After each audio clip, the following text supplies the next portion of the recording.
Hello everyone and welcome back to my channel. এখন বাজছে 6:30, সকালে 6:30 আজকে ব্লগটাকে স্টার্ট করছি। আর এদিকে ঋষি এখনও ঘুম থেকে ওঠেনি, ঘুম ভাঙছে না এখনও তার।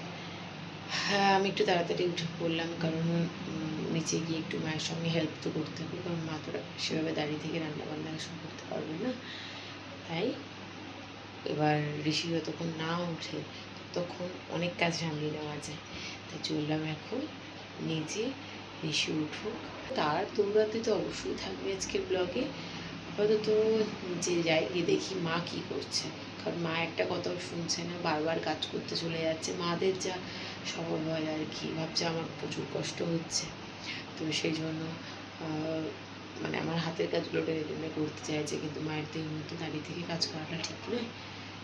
দেখি কী করছেন তিনি। আজকে ঋষি একা একাই ঘুম থেকে উঠে ওপর থেকে নেমে চলে এসেছে, আর তারপরে তার ভারতী আর মাকে দুপাশে নিয়ে জুড়ে দিয়েছে এক বিস্তর গল্প। আর ওইদিকে যা যা রান্না হবে মা সব সবজি কেটে দিয়েছে, আমি রান্না বসিয়ে দিয়েছি। আর এদিকে দেখুন এদের মুখোমুখি গল্প আর শেষ হয়। অমনি করছো কেন লাঠি নিয়ে? অত্যাচার।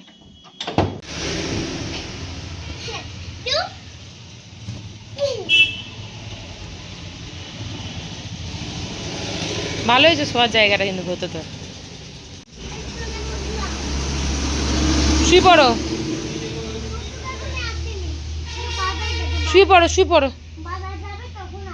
আচ্ছা বেশ, শুয়ে পড়ো।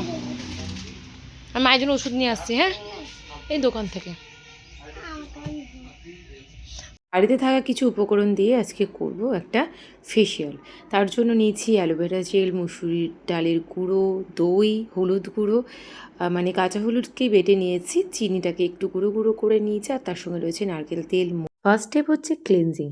তো তার জন্য আমি ইউজ করেছি কাঁচা দুধ, আর তার সঙ্গে অ্যালোভেরা জেল আর নারকেল তেল। ভালো করে রাব করে মুখটাকে ভালো করে ক্লিন করে নিলাম। তারপরে নেক্সট স্টেপ হচ্ছে একটু স্টিম নেওয়া, গরম জলে ভাপ ভালো করে নেওয়ার পরে অ্যাপ্লাই করছি স্কাবার। সেটাতে ইউজ করেছি মুসুরির ডাল, চিনি, নারকেল তেল, আর তার সঙ্গে রয়েছে মধু।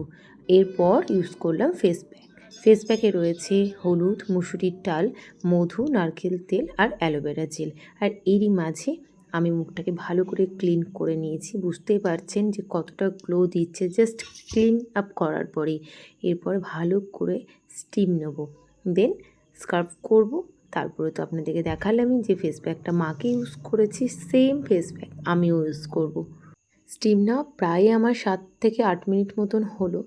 আচ্ছা, বিফোর আফটার চেঞ্জেসটা আপনারা একটু জাস্ট ফলো করুন যে কতটা ফেসটা গ্লো দিচ্ছে। আর তারপরেই ফেসে কিন্তু আমি স্কার্ফ করে নিয়েছি, অ্যান্ড দেন ফেস প্যাকটা লাগিয়ে আপনাদের সঙ্গে একদম দেখা করলাম। আর এদিকে ঋষির মজা দেখুন, মায়ের চশমা পরে, মানে আমরাও যেরকম ছোটোবেলায় দাদু ঠাকুমাদের চশমা পরতে ভীষণ ভালোবাসতাম, বড় বড় জুতো পরতে ভালোবাসতাম, ঋষিও কিন্তু ঠিক তাই। তার মায়ের চশমা পরে কীরকম হাসি হাসি মুখে মাকে মুখটা দেখাচ্ছে। এবার আমি চললাম রান্নাঘরে। শুধু কি ফেসের ট্রিটমেন্ট করলে হবে, তার সঙ্গে তো একটু হেয়ারেরও ট্রিটমেন্ট করতে হবে। তার জন্য এই যে সানাজের হেনাটাকে আমি ভিজিয়ে রাখলাম কুসুম কুসুম চা জল, মানে চায়ের লিকারটা বার করে নিয়েছি তার মধ্যে। এবার আমার ফেসের গ্লো অ্যান্ড ফেয়ারনেস লুকটা একবার দেখুন। আশা করি বুঝতেই পারছেন যে কতটা গ্লোয়িং স্কিন এই ফেসিয়ালটা করার পর আমি পেয়েছি। আর তার সঙ্গে একটা ব্রাইটনিং ব্যাপারও কিন্তু রয়েছে, সুন্দর সফট একটা স্কিনও পেলাম। সত্যি ভীষণ ভালো একটা ফেসিয়াল টিপস বলতে পারেন, চাইলে আপনারা অ্যাপ্লাই করতে পারেন। স্কিন রিলেটেড কোনো ভালো অ্যাডভাইস যদি আপনাদের জানা থাকে অবশ্যই আমাকে শেয়ার করবেন। তবে আজকের মতন বাই বাই।